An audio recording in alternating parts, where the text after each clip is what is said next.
What I've learned is feeling bad is a miracle because it empowers me to learn, empowers me to look at myself, face my truth, and make a meaningful decision in my life.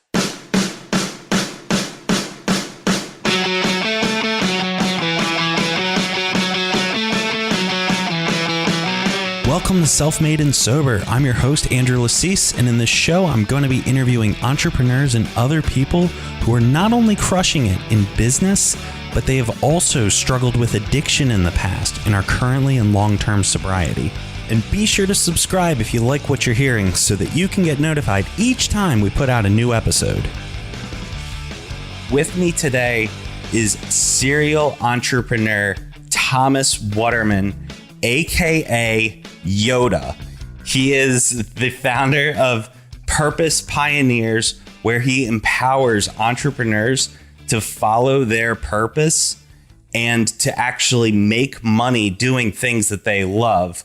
He's a purpose-driven coach, so he focuses on what people's purpose is and then empowers them to take that to the next level. He's also someone who has been sober since 2015. So Thomas, welcome to the show.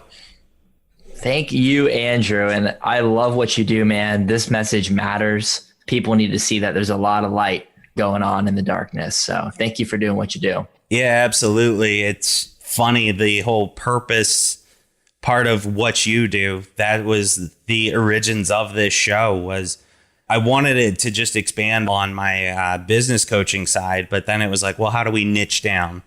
And it's like, well, give back to the community that's given me so much.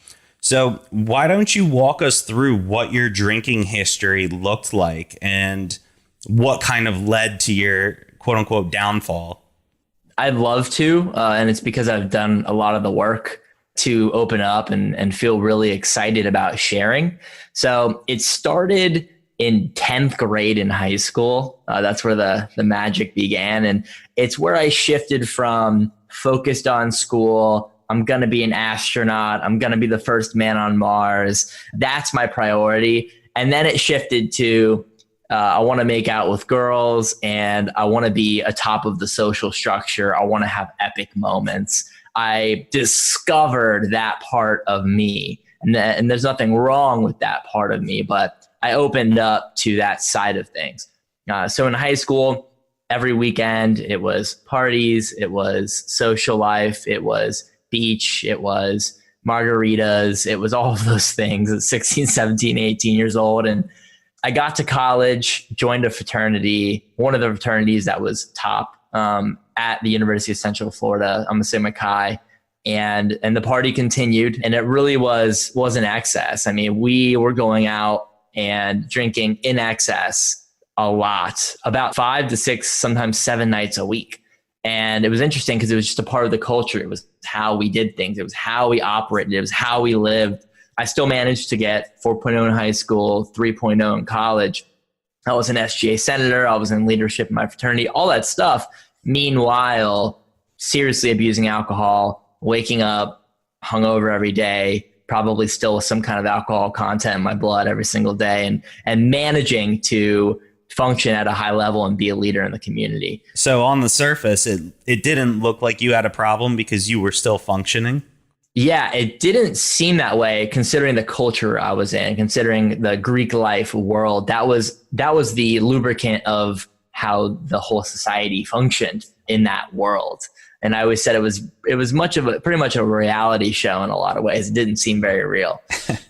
So on the surface, I was functioning. I was in leadership. I was inspiring people in my community to be more. And every single night I was going out and drinking till almost I don't remember anything. So it was a very interesting paradox, if you will. Then I graduated to doing a victory lap. So I did the 5-year plan, graduated 3.0, got a job with a fraternity brother who owned a business here in downtown Orlando. And I found myself, it was the same problem, I think, but it was less of a cultural problem where I wasn't fulfilled with my work. And I think the same thing was happening in college. My classes were online. They were meaningless. There was 1,000 kids in an auditorium. nothing was meaningful to me. Getting the grades wasn't meaningful to me. It didn't bring fulfillment to me in my life. So of course I looked to escape, so I didn't have to lean into the fact that what I was doing was unsustainable. So that same cycle perpetuated to my life after college, and that was in corporate recruiting and tech recruiting.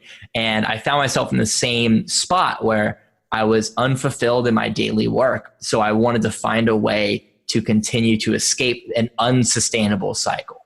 It's always, how can I get out of this unsustainable cycle one time every cycle so I can continue to do it without having to face my truth and take some kind of meaningful action. So I found myself going out Friday night right after work, Saturday night with the boys, and of course it expanded into Sunday brunches. Once Sunday brunches wasn't enough, I began doing karaoke Wednesdays, and then I had just graduated, so college night Thursdays as well. And then I basically legitimized or attempted to legitimize my own undoing in a lot of ways, and my own escapism and my own feeding and perpetuating a cycle that wasn't serving me. So it's not judging it. It wasn't bad. It wasn't good. It wasn't right. It wasn't wrong. But I knew it wasn't making me feel good. I knew it wasn't serving me. It wasn't useful for what I knew was my purpose and what I knew I wanted to do. I found myself at times sitting in my shower in the mornings because I knew if I stood up, I'd have to dry off. And if I did that, I'd have to get dressed. And if I did that, I'd have to get in my car. And if I did that, I'd have to go to work. And I found myself counting down the minutes till the end of the day so I can go and escape once more. And alcohol was my vehicle for that. And it made things fun. It made things in the moment where I didn't even have to think about the past or the future. It made things exciting to me in ways. But really, it was an abusive relationship. And I found myself always drinking more than everyone else, always egging people on to take tequila shots. Who knew I was projecting the whole time? I know that game. And yeah. Come on, bro. Yeah. That was, and it was always in gluttony. It was always in excess. And I know that's been a part of my story my whole life. And that brought me to a point where I found myself being poked. And I've never shared this publicly, but I found myself being poked by a janitor in a parking garage because I had fallen asleep in the parking garage where I worked. So I had gone out that night, and I guess I went to my parking spot where I worked, and I thought it'd be cool to look over the city, and I ended up passing out. And I woke up at 5:30 in the morning to some guy being like, "Are you okay?" And I remember just sprinting home, probably because I didn't want to spend the whole time walking home thinking about it. That moment was a huge realization for me of, is this who I want to be? Is this who I am? What happened to that ninth grader who was a genius and in special classes and wanted to be the first man on Mars and who went to space camp and was going to be an aerospace engineer, all that stuff? Like, what happened to him? It was a big check-in moment for me. And that's really where everything changed, was that moment. So it took a janitor prodding you after you passed out in a parking garage. So, I mean, I don't know about everyone, but I'd be willing to bet that most people, I don't personally have that story. I've woken up in quite a few different places, but not necessarily a parking garage. So at that moment, was that when you decided that something has to change? And did you get sober after that? Or did you just keep doing what you were doing and that was a realization? What's going through your head? No. So there was a couple more steps into this journey. One of them was me deciding that I was going to go out with my friends and test it out and see if I could have fun and be out there with all of my my group and see if I could still have fun and function. So I'd go out with them and I wouldn't drink and I'd just be out and everyone would be wondering what's going on because they're all doing it and I'm not. And they were really cool about it though. People were getting me shots of water and it was a fun joke. So what was cool for me is I was able to see that my friends weren't going to reject me. I was able to see that there is actually respect there. I was able to see that I could go on and function and have fun and exist in that world without alcohol. So I tested it, but I would still drink here and there. It was still very much a part of my life. And then I'll never forget, I got a new job and I went to go to the training in Fort Lauderdale with one of my close friends from my fraternity life. And I was staying with him during the whole week to train, and it was Friday night, and we had just gotten back from the last training of the week for me to settle into my new job at this new company. And he was someone too that definitely was in the same culture in fraternity life in college and experienced a similar amount of intake, and he'll tell you that too. And we were at Target, and I was like, oh, I'll go grab a 6-pack for us. We'll each have a couple beers and we'll lay low tonight. And it was this idea that obviously it's a Friday night, I have to have at least a 6-pack. And he stopped me and he said, Thomas, I feel really uncomfortable saying this, but I stopped drinking. And he thought I was going to be upset or not like him for that or something. There was some kind of apprehension for him for saying it. And my brain twisted. Like, I remember just new things entered into my comprehension, new feelings, new ideas. And I said, wait, you cannot do that on a Friday night? And it blew my mind, Andrew. My mind was blown that I didn't have to have a couple beers on a Friday night and that I could still have fun and live a really great life. So we didn't drink that night. And I remember maybe like a few weeks later, I decided one Sunday, I believe it was a Sunday night, I decided that I was going to stop drinking for 2 weeks and see what happens, see what my life, what feelings came up, maybe what new decisions were made, how things changed. And I remember by the end of that week, I went home for Thanksgiving, and the next Monday, so a week into sobriety, which was November 23rd to November 30th. On November 30th, I walked into my office, I checked my email, and it was Outlook Express. And I remember saying, man, I hate Outlook Express and I will never use it again. And today I'm leaving my job.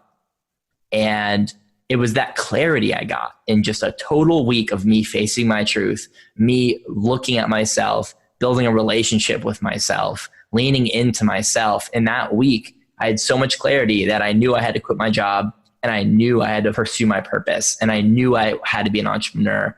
I knew I had to finally get back into alignment with who I really am. And it just took 7 freaking days to do that. So I quit my job and I moved into a co-working space 2 days later, and I'll never forget the new chapter my life began. And I would say maybe about 3 weeks into it, I said to myself, I'm never drinking alcohol ever again. And it took about a month of total clarity, which was really uncomfortable and strange and weird, to make that bold decision in my life.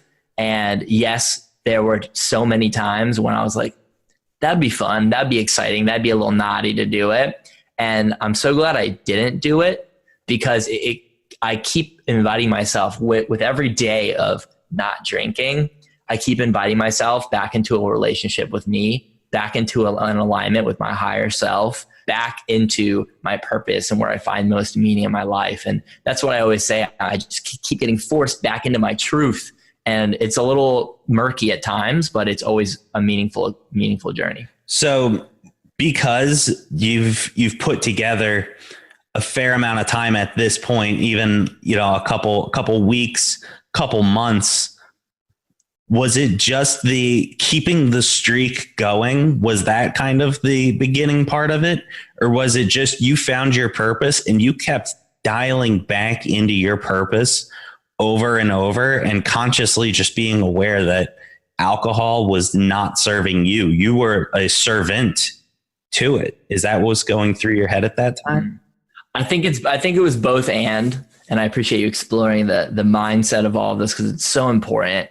I think it was both and. I think a part of me likes to cut something out, and then even like the ego, like everyone knows I cut something out, or I added something in, or some kind of bold decision is made and I'm sticking to it. I also went vegan a year later and I'm still vegan. So there's something to that maybe it's even addictive. I don't know, but to stand strong in my decision making. So that was a part of it. But I think the majority of what keeps me going is that I have purpose. And every time I don't take action in alignment with that is when I want to spiral, is when I want to go back to the days, is when I want to reenact the memories I had that were so epic or something like that. It's whenever I get out of alignment. So the more I just take action in alignment with my purpose and what's meaningful to me, not what's right or wrong, good or bad, but what's meaningful to me, the more I do things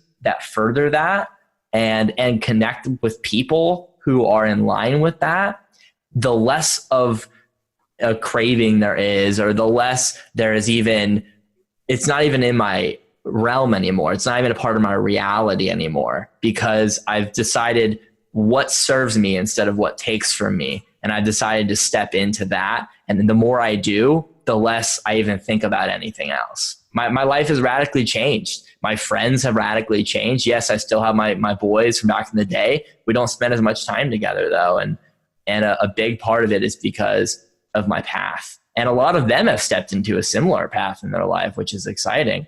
What's cool is I used to be like, how can I make things work in the reality that has been given to me? And now I'm saying, how can I create my own reality? And that shift from powerlessness, like you're talking about, like I have to be able to cope and survive in this environment that I've been told I need to live in. And now it's, I am going to thrive and be fulfilled and find meaning in the reality I've created for myself. And now that I come from that inner place, that inner joy, that inner alignment, there's less of a reason to cope. There's less of a reason to make things work, but more of create and be the change I want to see. So would you say that it's more you live in the moment, or is it part of a bigger picture? I think it's both and. My vision for the world I'm creating is exciting, and it makes me stay focused, and it gets me motivated, and it keeps me in alignment. And I always continue to think about how I'm feeling in the moment. And I know when I'm clean, I feel pretty good. And when I'm focused and I'm in clarity, I feel good. So I've had a big shift from vision to present moment. And that's what I would invite everyone else to think about is in the moments, what feels good? What doesn't feel good? And oftentimes the thing that feels the best, I know for me, is totally being clean, totally looking at my truth, totally speaking my authentic voice, totally being in this beautiful reality that I've created. So it's both and. That's really cool perspective to have on it. So when you jumped into entrepreneurship, most people, I mean, I'm sure you see it all the time, and I know that aligns with what you're doing with Purpose Pioneers, but I see a ton of people that are, air quotes, entrepreneurs, and it's, well, I'm working this job, but like I'm gonna get my life coach business off the ground, and they'll be talking about it for a long time, but not really moving the needle on a holistic sense. I mean, they're building a following, and I post some great things on Instagram and I got a bunch of likes, but the line I use is you can't buy groceries with likes. You have to be monetizing. So how short was the time between you quit your job and now you are out there? Most people don't make that jump. So how long was it before you started even monetizing with your first startup? I had one big contract. I made $15,000 on one big contract for my first business. And that was within the first year. So yeah, I was very much in I'm going to pursue my purpose. I'm going to be an entrepreneur. But I realized that there's two sides to entrepreneurship. There's my purpose, my gifts, what I'm doing in the world, what kind of world I want to create. And then there's the empathy side, is the needs of the people in the marketplace, what they are willing to invest in. What do they actually want? So my early entrepreneurial journey was that big learning lesson of I was going around throwing up my purpose on people. I spent $50,000 on building this cool platform with no particular ideal client, just a dream and a belief that it was going to work. And I think I learned that, wow, I need to come into balance and actually think and obsess over my ideal client, their pains, their goals, what's getting in the way for them, their sense of urgency, what they're willing to invest in. So that was my biggest learning lesson. And luckily it was a $50,000 lesson that changed my entire outlook on entrepreneurship and life. So I'm thankful for it. I think a part of me too, when I quit my job, I knew I was going to run out of money, and my ego was saying to me, hey, you're making a lot of money and more than most 24-year-olds. And you're buying your parents dinner, and finally you're independent from them and you're really thriving. Are you really going to throw this away? What if you become dependent on them again? What happens? That's not okay. And my ego was really clawing at me and judging my potential outcomes. So I had to weigh that and go, no, this is worth it. I'm willing to let my ego dissolve so I can become who I'm meant to be. And I ended up running out of money, having to ask my dad to support me for another year so I could figure my stuff out, man. And it was hard to do, but I did it and it worked out. And now I'm excited to continue to serve him in return every single day, and my mom. When I started my first IT company, I had that same internal dialogue of what's the worst that could happen. And I had about 45,000 saved. And I was like, I guess the worst that can happen is I lose $45,000 and I move back in with my parents.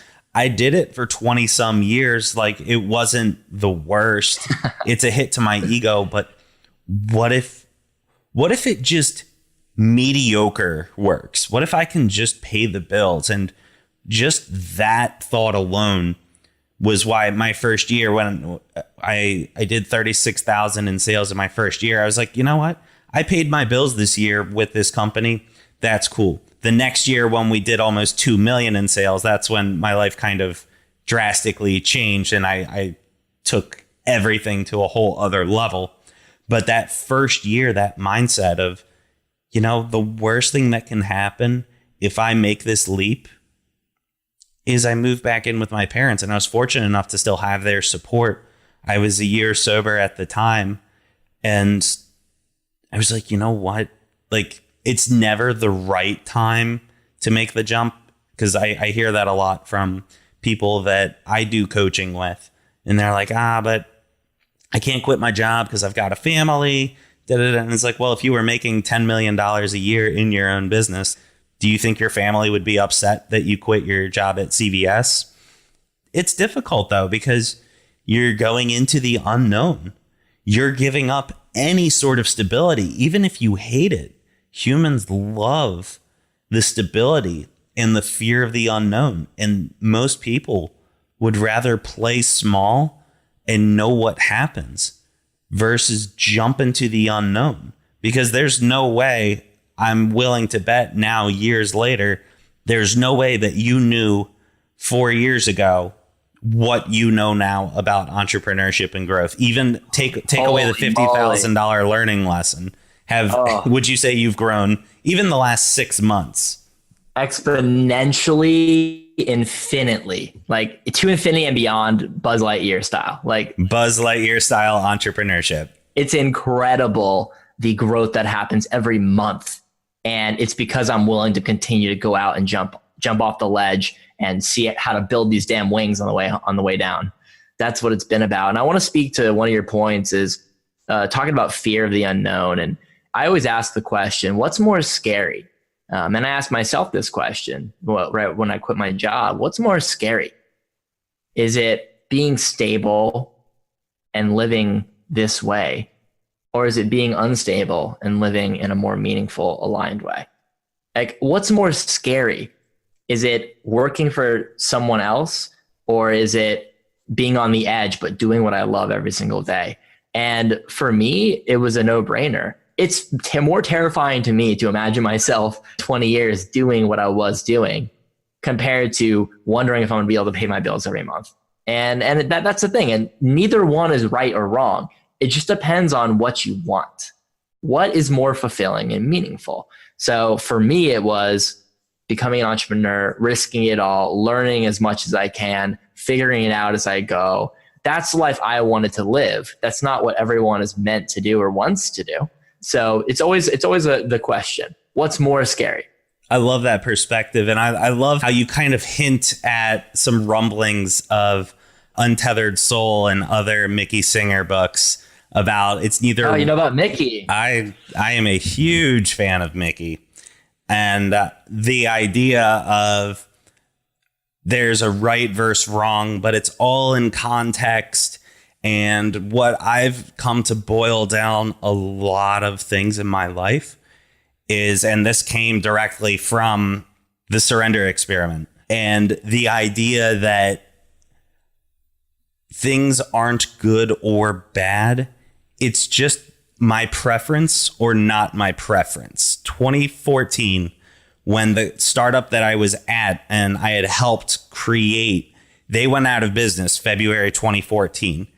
At that time, it was not my preference that the company that I was working at, that I helped build from day one, basically, it was not my preference that they went out of business. 5 years later, because they went out of business and it forced me to start my own company and grow it to the size that we have and the magnitude that we have, all the things that came along with it, that moment in time, it is still the exact same circumstances. I can't change how I felt February 2014 when they went out of business. At that time, I was devastated. Looking back on it 5 years later, you said, hey, Andrew, do you want that company to go out of business? I'd be like, get that the fuck out of here now. I need to start Rush effing immediately. Get that company, get Rescue out of business immediately. Get me the agreement I had with the owner. Get me all these other things. Give me that first year of making no money. Give me all the things that I have now. But that moment, the circumstances are the exact same thing. Nothing changed in that moment except for I took action on it. I found alignment with what I needed to do. And I love that you talk about you found what the market needed and you fulfilled it and were able to monetize it. And a lot of people look at getting money off of their passion as like this bad thing. And it's like, oh, well, I would gladly do this for free. I've helped other people build $1 million businesses without any compensation. And it is cool to be part of the journey. And now I charge to help other people do the same. But I think society has kind of taught us that like money is a bad thing to want. And that if you don't have money, it's okay to say, I'm fine being poor. It's cool. But I don't see people on the other end of the spectrum saying, I wish I was poor and living in poverty. So what are your thoughts on monetizing from doing something that you actually are passionate about?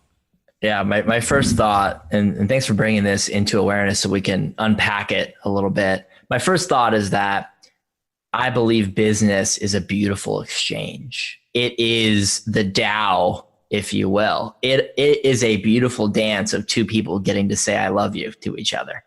And what I found in my life when I was giving away things for free and all of that, I was saying I love you, but I wasn't letting them say in return. And how does it feel to give a compliment and then they say, no, I don't want that. That's not true. Or I don't want that at all.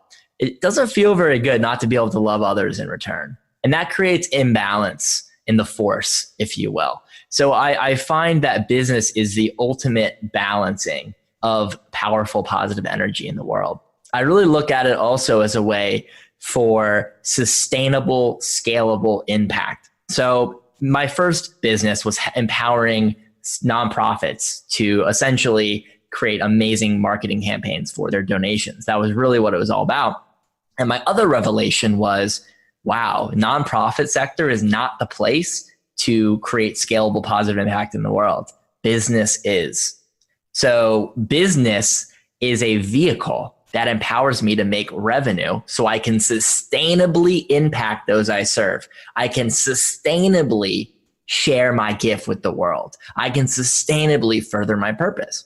Also, when I make profit, now I can scalably share my gift. Now I can scalably create positive impact in the world. Now I can scale my movement across the world. So we need business. It's the vehicle for us to create an upward spiral of serving people's needs and raising their consciousness. Business is the vehicle to change the world. It is the place where we are incentivized literally to help people and be served in return. It is a place where I transform others and am transform myself constantly. It is a place where I can balance and combine what I do to experience freedom with what I do to experience meaning and fulfillment in my life. What other place is there to focus on, to really bring my whole self to? So I think if someone thinks it's bad or wrong to monetize their passion, I would say, what about the people that need you? What about the people that need your help? Without money, how can you sustainably and scalably do what you do and share your gift with the world? I love that perspective. And that's one of the things that I hit on a ton too. If you're spending 8 hours at your job doing something that's unfulfilling, that's 8 hours that you're not helping somebody else. And especially I see these coaches too, that they have such a powerful message and they can help so many people. And they just chalk it up as, oh, well, I'm just happy to help, man. I'm just happy to help. And okay, there's an ounce of truth to that. But like you said, they're not saying I love you in return, but they're going home excited that someone else loves them and has brought that joy and happiness to their life. Like, it's very rare, especially in the early meetings when I do coaching with people, because I find it's kind of that the beginning is where you have the awareness that all these things that we're talking about exist. And it's like a huge shift in perception. And then as you build on that foundation, it's less and less radical because that's a truth that you've come to accept. You know, I've got a 2-month-old son, and like right now, all he does is just sits there and like poops and like eats, you know, and like consciously in a year, he'll be walking. And then that'll bring into life, okay, I can walk from point A to point B. Or even more immediately, he'll be crawling and then starts walking. And then consciously, he understands, okay, if I need to get from here to there, I can use these legs that are here, and they don't have to just be these things that just sit here idly. I can use these and I can function with these. And then, okay, what can I do more? I can run. I could actually get from A to B in a faster way. I could burn calories doing it. All these new things come into consciousness once you understand that there's more than what you currently know. So for the person that's working the 9 to 5 that they hate, and then they're giving purpose and giving back on the back end, but all they know is I get paid to do stuff I hate. I don't get paid to do my passion. That's all they've ever known. That's all I ever knew until I just jumped off that building, like you said, and started building wings. And it was like, well, you know, I could actually do both. There's no rule that says you have to hate what you do. Yet so many people settle for that because that's all they're consciously aware of. And so many people that are entrepreneurs, especially with even an ounce of success, they don't go back. You don't see people saying, I wish I wasn't an entrepreneur. I hate all this freedom, especially when they've built something big. Like, I know for myself, I'd have a very difficult time having someone else be the boss of me without me having control over the moving pieces and the parts and seeing it build from day one of nothing, getting customer number one. My buddy Jake and I, we used to play Montel Jordan. This is how we do it after every single sale. And so that song's got like 700 plays on YouTube from my computer. But now we've had, I don't even know what the number is, but I mean, over 10 million in sales divided by an average, we'll say 25,000 customers between the small partnerships that we've had in the past and all these things. We'll say ballpark 25,000 times at Montel Jordan. We could make him like number one on YouTube with it.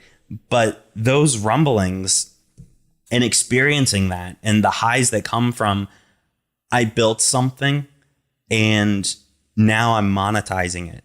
I remember the first time we had over $1,000 in sales in one day, and I was shaking. And I was like, in one day, I did something that I love and I made more money than I ever made on a single paycheck. Like what am I not putting together in this situation? Like I didn't hate that day and it made 10 times what I am used to. How is this real life? But I just wasn't consciously aware of it. Now I couldn't go back to something that I absolutely hated just for the sake of money. So you were talking, we'll rewind a little bit. You were talking about taking the profit and scaling it for massive impact. What are your thoughts though on the small guy who can't make massive impact? He's got $100 in the bank. Can he have any sort of impact, or is it just reserved for people with the $1 million companies that have the finances to be able to reach all these people? Loaded question. I appreciate the loading of that question. Quite the setup.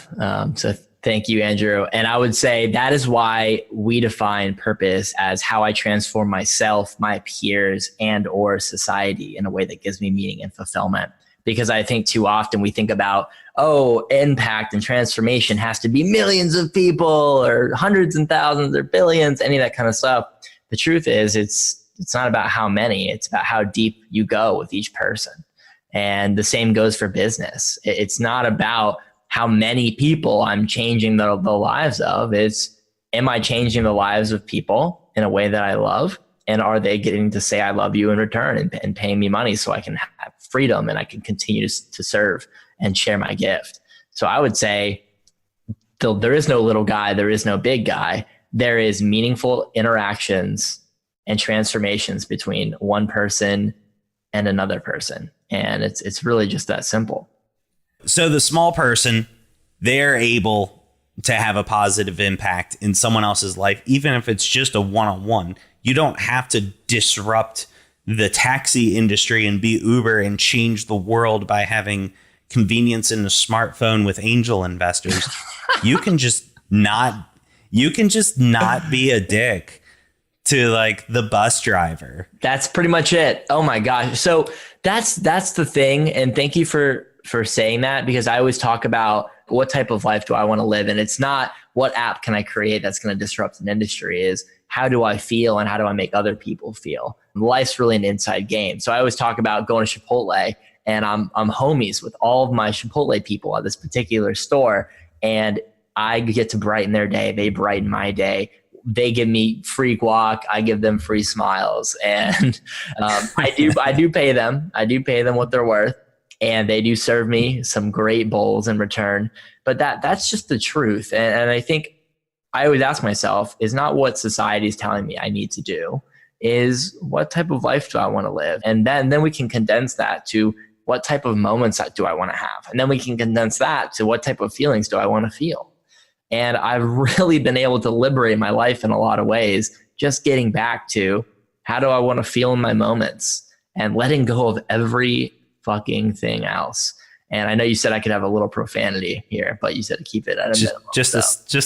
I wanted to drop one. Everyone gets one. I wanted to drop one. That's your bomb. Yes. Your mic drop. That was it.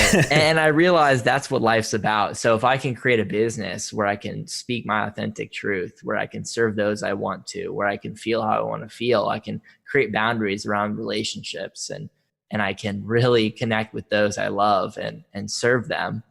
And let's just see how my moments go. And if my moments aren't going too good, I do something different. And it's really just that simple. And it's a really liberating way to live. And what's cool is when I focus on my moments and how I'm feeling and how I'm making others feel, if I focus on that, then my business ends up growing inevitably. Then my impact ends up growing inevitably. And the scaling is just guaranteed to happen. And that's what I always say. There's this stat, 99% of startups fail, something like that. And usually I say, because these people maybe aren't coming from the right place. And if they just come from the heart, if they come with an intention to serve, if they come with an intention to figure it out and make it work, then 0% of startups fail. It's 99% of startups give up. And it's a really empowering way to look at things. So have you run into any moments in your entrepreneurship journey where you thought maybe you were at that crossroads of, do I just give up and go back? Oh, yeah. And I think it was, it wasn't, do I give up? It was, oh my gosh, am I meant for this? Is this for me? And this identity crisis has happened. And every single time I'm at that crossroad is when the revelation and the revolution happens. And it's so cliche, but it's the idea of when people stop digging, they're 1 inch from gold. That whole idea is what I've found is the pain, the contrast, the struggle, the feelings of hopelessness. If I can dig into those moments and I can trust in those moments, then on the other side is the gold, is the rainbow, is the revelation, is the answer, is the path forward. It's always there. And I think the problem is there's a misconception that feeling bad is bad. And what I've learned is feeling bad is a miracle because it empowers me to learn, empowers me to look at myself, face my truth, and just make a meaningful decision in my life. Pain is often that crucible moment that empowers me to be bold and make massive change. So it sounds a little crazy, but I look forward to moments where I'm like, what the heck are we going to do? What is going on right now? We are screwed. Those are usually the moments where I get resourceful, I get creative, a miracle appears in my inbox or at my door. And it's about having faith that the contrast and the darkness will serve me. That has changed my entire life. And I love that you mentioned faith. I had heard the other day someone saying faith is just hope with a track record. And I thought that was such a good way to view it, because I too, when I have obstacles and challenges, I try not to look at them as either good or bad. It's just that moment that I realize I am going in the wrong direction and I need to course correct. It's like you're driving and you're trying to get from West Palm Beach to California, right? You're driving west, and then you get off on the wrong exit, and then your GPS is yelling at you, hey, get back to going west, get back to going west. You need to be going west. But a lot of us, we just kind of live our lives in, you know what, someday, man, I'm going to end up in California and I'm going to get in my car and I'm just going to drive, man, and I'm going to get there. And some people luck out and end up where they want to be. But I've come to realize that having the intention of where you want to be and then having the backing of why you want to be there. So not just, I want to be in California because California, but my purpose is in California and there's someone there that I am supposed to meet. Something huge is happening at that exact spot. I need to continue driving west. It may not be a perfect, there will be detours along the way, but when I hit those detours, I need to make sure that I don't just start heading northeast and then lie to myself and say, you know what? I wanted to be in Maryland the whole time. That's actually where I wanted to go, not California, because this detour is convenient. And then I can just say that I'm where I want to be without actually having the intention of having that goal and moving forward towards the actual goal that you set out to do. Because there's always going to be detours. There's always going to be construction, but you need to keep your eye on where are you trying to go. And I had a little homework back session. Why don't you talk a bit about finding your why and what propels you with that? Finding a why, I believe, is the North Star. It is the underlying motivation. It is the guiding light. It is the meaningful direction. And what's cool is if I have a meaningful direction, now I have a place to come back into alignment with. So it's no longer judgment, that's right, that's wrong, based on my past or based on the projections of society or based on anything else. I now have this beautiful orb of light that I can come back into alignment with without judgment. So I can say, I don't say that's right or that's wrong, that's the wrong path, that's the right path, that's good, that's bad, true, false. I don't say any of that. I say, well, I know this is the direction I want to go in. So is this going in that direction? And if not, can I come back into alignment? So it's a very expansive, light way to reflect on my life and my actions and my words. And I think what you're talking about is setting the intention of heading west, going to California, and then not really checking in and hoping I get there. And I think you're right in that that's probably what a lot of organizations do. They create their mission statement and then they go back to what they were doing before and they end up in where they were going to end up all along. And I think that's the power of reflection. So what I've found for me is my most powerful tool is inner reflection, reflecting on my words and my actions, my thoughts, my feelings, always checking back in with myself so I can come back into alignment. And always reflecting on my relationships so I can bring those back into alignment or part ways with some of those if I need to. So reflection is such a powerful tool. And that's why I think coaching is so important too, because oftentimes I can only see so much of myself. I can only see what's in my comprehension. So what someone else can do, whether it's a close friend, a coach, a mentor, they can be that meaningful mirror. And they can help me continually reflect on my journey to bring me back into alignment with who I am, back into alignment with my higher self, back into alignment with my authentic truth, back into alignment with my meaningful direction, back into alignment with the transformation I'm creating within myself and the world. And that's really a meaningful life, is one where I'm not judging, but I'm merely coming back into alignment with who I am all the time. So moving forward a bit, when you started your entrepreneurship journey, you were a solopreneur, correct? Yeah. So with Purpose Pioneers, you have a partnership with Alex. Is that also correct? Yes. So walk me through, because I know I've been in a similar situation and I have too much of a direct entrepreneur aloof personality to make it work without foundation. So walk us through why the decision to have a partner in this venture when you hadn't in the past.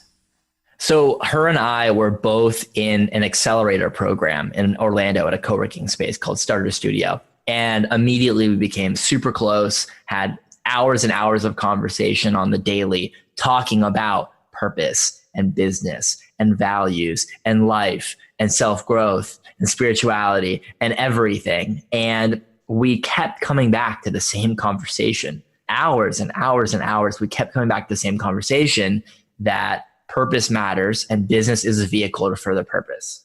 And if we can help people align what they do to make money with what they do to experience meaning and fulfillment in their life, with what they do to have purpose, and with what they do to share their gift, if we can bring all this into alignment, then we can create an upward spiral in the world. We can create scalable positive impact, and we can help people in all sorts of businesses not hate their life. And they can turn business into a healing journey, into a transformation journey. So we kept coming back to the same idea and we couldn't get away from it. It was inevitable that we just kept coming back to the same sweet spot. And finally, one day, when I was burning out from my business because I was too much on the purpose side and not enough on the empathy side. So I was burning out. She was coming into her own with her business. She had intent to buys. She was about to start building her software, all that stuff. But we realized that what's more important is pursuing what's currently true and what's working, or pursuing what we deeply believe in. And we made the decision, pulled the trigger, and never looked back. And that was in July.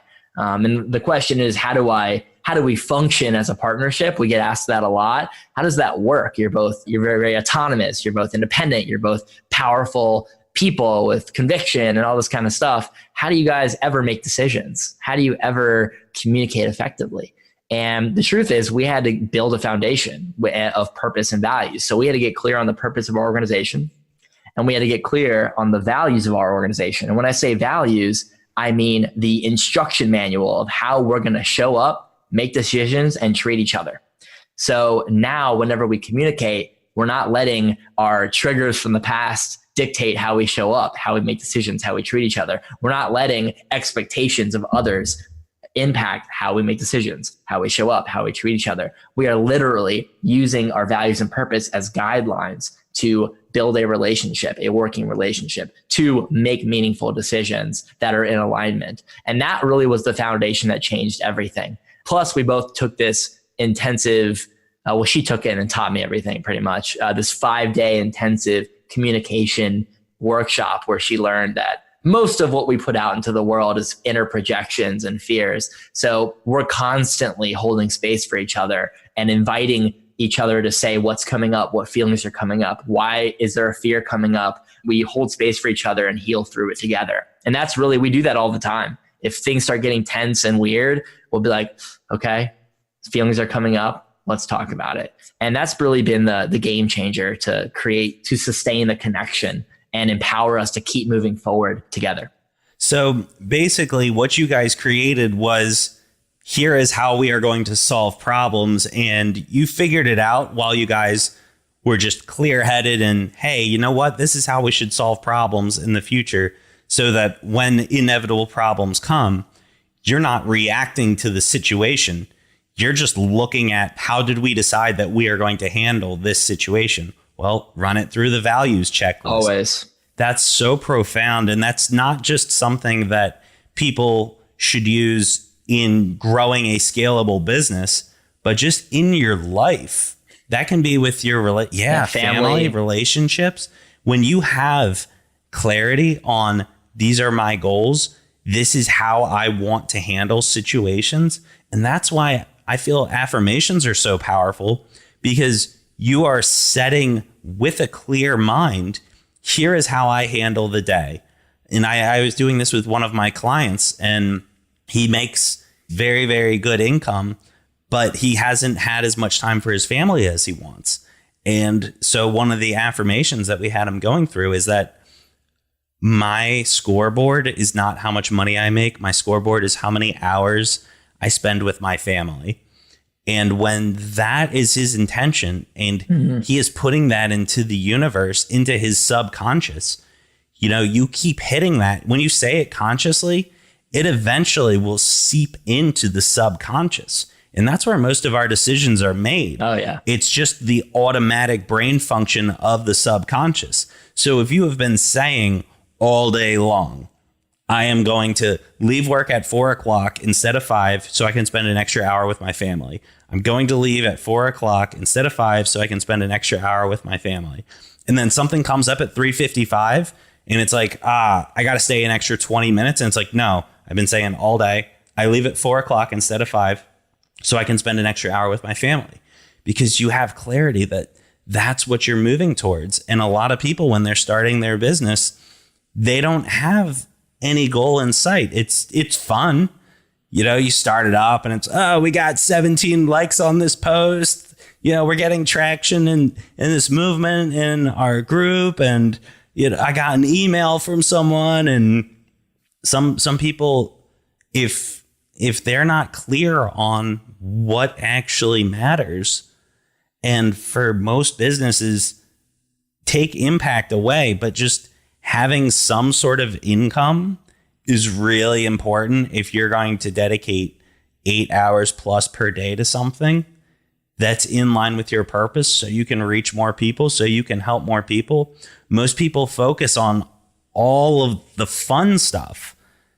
There's a ton of people that are getting started in the coaching space, and they're, I got all these followers on Instagram. Things are really going forward. I got this, I got that.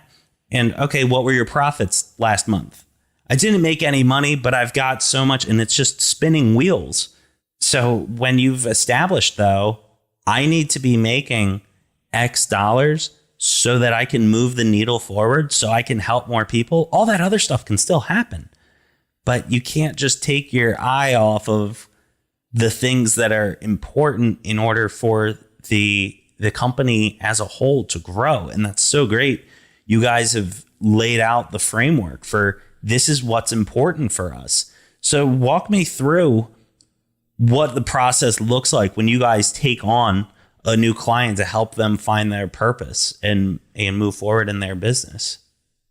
I'd love to. And you touched on some powerful stuff right there. And the idea is that burnout can happen on two sides of the spectrum. So there's a coach and they have this powerful purpose and this gift, and they're sharing it and they're getting likes and they're getting emails and they're getting cheerleaders who are rooting them on, right? In a lot of ways. And it turns out I end up throwing up my purpose on people. They like me, but no one buys anything. So I burn out. And then on the other side is I'm doing what everyone else is doing. Oh, everyone's doing a marketing course, so I'm going to do a marketing course. And I end up spreading myself too thin, spinning in circles, playing the comparison game, and not doing what I love. So I burn out on the empathy side, the profit side. So the power and the sweet spot comes right in the middle. And we call it purpose and profit alignment. And that's the basis of our system, the purpose and profit alignment system. It's helping people get clear on their gift, on their purpose, on the transformation they're creating in the world, and then doing a whole bunch of research and client discovery gathering and getting clear on the empathy side, which is, who are these people? Where are they hurting? What are their dreams? What have they been trying that isn't working? What's their sense of urgency? What's the most important stuff in their life? And are they willing to invest in finally going from A to B? And then we create this powerful purpose statement that marries the two.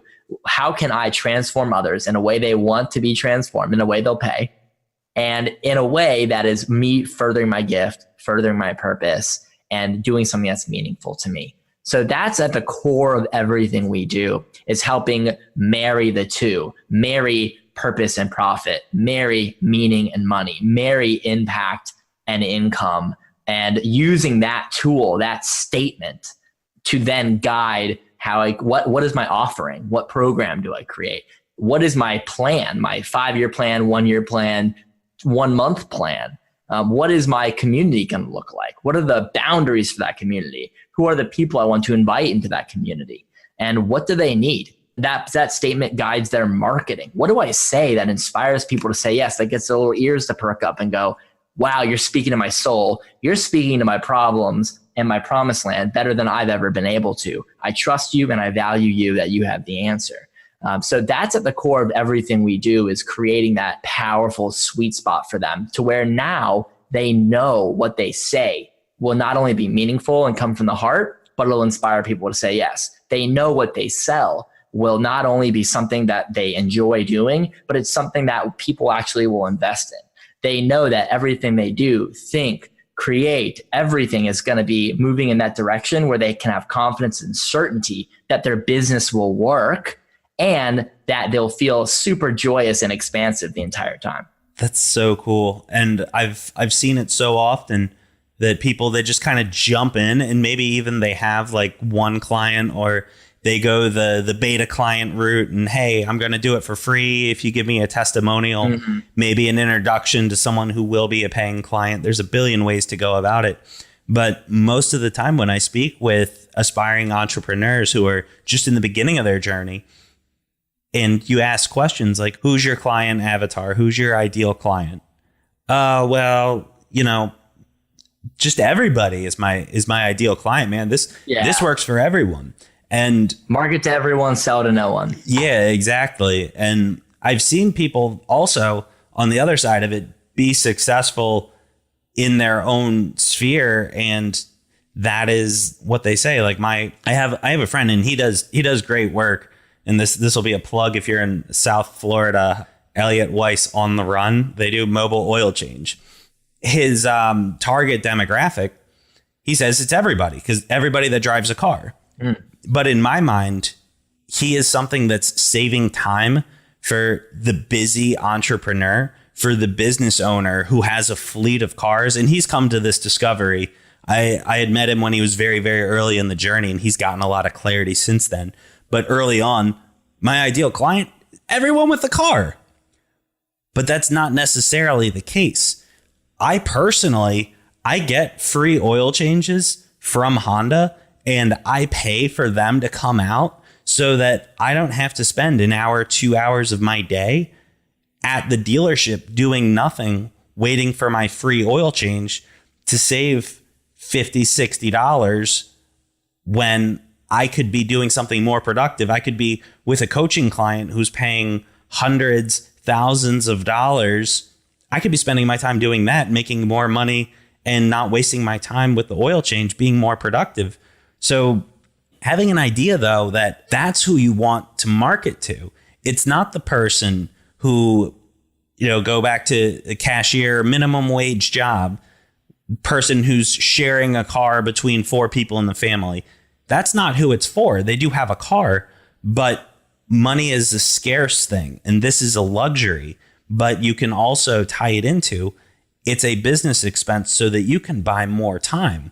But it's all about having that clarity on who you are speaking to. It's not just every single person who has a car, but it's more narrow than that. And when you speak to those people who are in that niche, you can even charge more because you're scratching that itch of somebody who wants exactly what you're offering. So you go to the guy who has a fleet of trucks and you say your trucks don't have to be out of commission. You can have your team at a job and get the oil changed while you're at that job. Isn't that nice? You can make money and not have to have them out of commission. That's the people that he markets to. That's where all the money's at. But if he just focused on everyone being his client, then nobody's your client because your message is so watered down. It's not going to resonate with anyone because you're just throwing out, here's a generic, here's a thing. If you get clarity on who you can help the most, there is you provide the value to them that they can't get in other places. And in return, there is almost always a higher monetary value for your expertise. So somebody's a surgeon versus the general doctor. Who do you want operating on you? You want the specialist. You want the person who knows exactly your issue. You don't want just someone that can, I got a degree and I'm trying to figure it out. You want the person who speaks your language, and in your message, when you have clarity on exactly who needs to hear your language, you can say the exact words that resonate with them. So for someone like yourself, when I say that there's no good or bad and talk about Mickey Singer, Untethered Soul, Surrender Project, things of that nature, I know that that resonates with you. But with other people who are, perhaps the hardcore atheists, maybe that doesn't really resonate with them because they have a different map of life and how it looks. So my message doesn't necessarily resonate with those people that aren't speaking the same language, so to speak. So I know I've hijacked the last couple minutes, but it's something that I get really passionate about. I love it. But Thomas, in wrapping up, what is something that business owners, entrepreneurs can do today in the next 24 hours after listening to this that they can do that will have the most impact on moving the needle forward in their business? We'll even narrow it down to solopreneurs and coaches. What can they do to move the needle forward? Other than, of course, hiring you guys. Well, that's a given. We'll have links in the show notes. Beautiful. The second best thing that they can do. Well, and not everyone needs to hire us because they might not have the exact pains and goals and dreams and problems that we really dial into. So I would say I can't help everyone, or I can help everyone, but there are certain people I've chosen to truly serve and dive into, to your point. With that being said, I think the main thing I see out there in the market and what everyone's telling you to do is to market, Facebook ads, ebooks, sales, get your scripts, all that kind of stuff. Everyone is saying that's going to solve your problem. And what I'm really seeing is people who are having marketing and sales problems don't buy a marketing or sales solution because that's just trying to fix the symptoms. Oftentimes there is a root that is making the wheels spin, that is making me spin in circles, that is making nothing I do or say actually work. And it's coming back to that alignment. So that purpose and profit alignment. So I would say the first thing people need to do is go out and talk to 10 people who they think they want to serve. So create a hypothesis. Who do I think I want to serve? Who are named 10 people and go out and ask them these questions. Okay. Question 1. So I'm talking to this person who I think I want to serve, who I think will buy my stuff, right? Question 1, where are you hurting? What's your pain? Where are you unsatisfied? In life, in work, wherever. Next question number 2, what's your promised land? What's your satisfied state? What's your ideal state? So now we have a point A and a point B. Question 3, what have you been trying that isn't working? What are the challenges getting in the way between getting from point A to point B?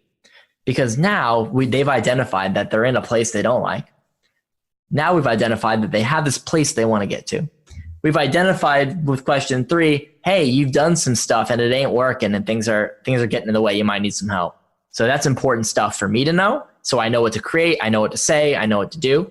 It's important for them to know so they can become aware that they need to do something here. Question 4 is all about sense of urgency. So it's how long have you been wanting to get from A to B? How long? Oh my God, years. I've never even realized this. Thanks for asking that question. And then how many more days are you willing to wait? And I always say 6 months. And they're like, no. 3 months? No, I can't wait that long. A month? I need to do it this week. So now they are fully aware that there's a massive sense of urgency with this problem they have. And I know, and they know. And then the last question is, if you could get from A to B and you could overcome those challenges and you could have a new way you've never tried, and you can get there within the sense of urgency you stated, would you invest in that? And if they say yes, then you now already have a potential client. You just got to serve them up with the right thing. And you haven't said a word about your business, your solution, any of that kind of stuff. No features, no benefits, nothing. And now we know what to create for that person. We know what they'll invest in. We know exactly what to say to inspire them to say yes.